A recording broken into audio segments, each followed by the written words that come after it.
नमस्कार बच्चों। आज अपन ये पार्ट फर्स्ट में भारतीय संस्कृति के जो तत्व हैं उसमें वर्ण व्यवस्था है उसके ऊपर चर्चा करेंगे कि विश्व की सभी प्राचीन अथवा अर्वाचीन संस्कृतियों में समाज का वर्गों में विभाजन किया जाना अवश्य प्राप्त होता है, किंतु प्राचीन भारतीय संस्कृति में वर्ण व्यवस्था का जो स्वरूप उपलब्ध होता है उसके समानांतर व्यवस्था अन्यत्र उपलब्ध नहीं होती।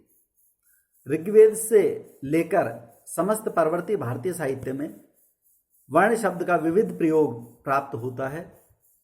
वर्ण शब्द व्र धातु अथवा वर्ण धातु से उत्पन्न होता है।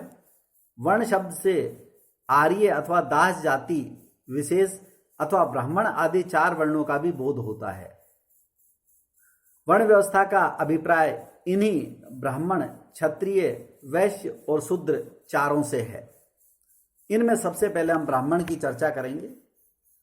इस वर्ग को ब्रह्म ज्ञान की ओर उन्मुख रहने और सत्य की खोज में लीन रहने के कारण ब्राह्मण कहा गया।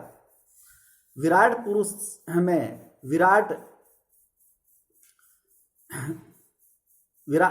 पुरुष सूक्त में विराट पुरुष के मुख से ब्राह्मण के कथन किया गया है। उसमें कहा गया है कि समाज रूपी शरीर का मस्तिष्क ब्राह्मण वर्ण है। ब्राह्मण का सर्वप्रमुख कार्य स्वाध्याय था। प्रत्येक ब्राह्मण को वेदांगों सहित वेद का अध्ययन करना चाहिए था। ब्राह्मणे निष्कारणो धर्मे षड अंगो वेदाध्ययो ज्ञ इति। महाभारत के अनुसार ब्राह्मण समग्र समाज के सम्मुख अपनी यथार्थपरक किंतु आदर्श जीवनचर्या को उदाहरण प्रस्तुत करता है। सांसारिक वैभव को तृणवत असार मानकर आजीवन ज्ञान प्राप्ति तथा ज्ञान वितरण करना ब्राह्मण का कर्तव्य माना गया था। सभी सूत्रों और स्मृतियों में ब्राह्मण वर्ण का इस प्रकार कथन किया गया है, जैसे महाभारत में कहा है कि ब्राह्मण वर्ग के लिए गुणों और सहज कर्मों का वर्णन।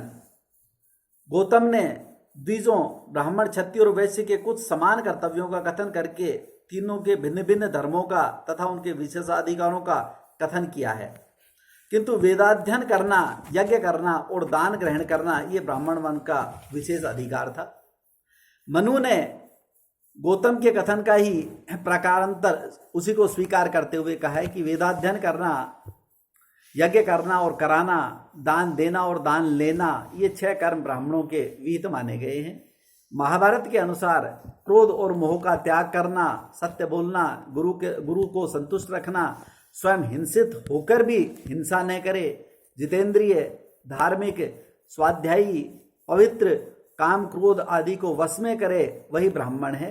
जो दान दे, ब्रह्मचर्य का पालन करे और उदार और अप्रमत्त हो उसी को ब्राह्मण कहते हैं। महर्षि पतंजलि ने कहा है कि जो तप और अध्ययन से रहित हो, केवल ब्राह्मण कुल में जन्म लिया हो, वह जाति ब्राह्मण है। ब्राह्मण की आजीविका के लिए कहा है कि वेद पढ़ाकर धन प्राप्त कर सकता है, यज्ञों से पौरोहित्य कर्म के द्वारा धन ग्रहण कर सकता है और दान ग्रहण कर सकता है। इस तरह से ब्राह्मण की जो आजीविका को चलाने के लिए 3 साधन बताए उन्होंने। ब्राह्मण की ज्ञान श्रेष्ठता के कारण ही समाज में उसके प्रति पूज्य भावना होती है। इसी कारण ब्राह्मण को अपराधी होने पर भी अवध्य कहा गया। अवध्य सर्वभूतानाम ब्राह्मणों ये अनुलोपम। महाभारत।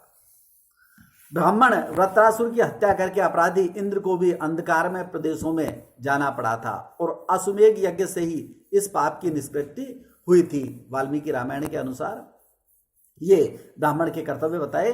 दूसरा नाम आता है क्षत्रिय वर्ण का, कि वर्ण व्यवस्था के स्थापित स्वरूप में क्षत्रिय का स्थान ब्राह्मण के उपरांत है। पुरुष सूक्त में क्षत्रिय विराट पुरुष की भुजा रूप है। भुजाएं शरीर के रक्षण में सर्वाधिक उपयुक्त होती है।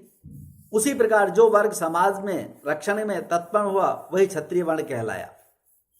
कालिदास के अनुसार क्षतात् किल त्रायते, अर्थात जो क्षत अर्थात दुख और आक्रमण से त्राण अर्थात राहत दिलाए वही क्षत्रिय कहलाता है। इस प्रकार क्षत्रिय वर्ण बाह्य और आभ्यंतर सभी शत्रुओं से प्रजा की रक्षा करने में सदैव तत्पर रहता था। इसीलिए क्षत्रिय को शस्त्र बल कहा गया। शस्त्र बल पूर्वक युद्ध करके क्षत्रिय धर्म रक्षण, वेद विद्या संरक्षण, प्रज्ञा संरक्षण, संपत्ति संरक्षण, राष्ट्र संरक्षण और छात्र धर्म का निर्वहन करे वही क्षत्रिय है। महाभारत के अनुसार सर्वभूत त्राण ही छात्र धर्म, अर्थात सर्वभूत त्राणम छात्र धर्म ये उच्यते। भागवत पुराण कहता है कि शौर्यम वीर्यम क्षतिस तेजस त्याग आत्मजय क्षमा ब्राह्मण्यता प्रसादश्च रक्षा च छत्र लक्षणम, अर्थात ये क्षत्रिय के लक्षण कहे गए हैं।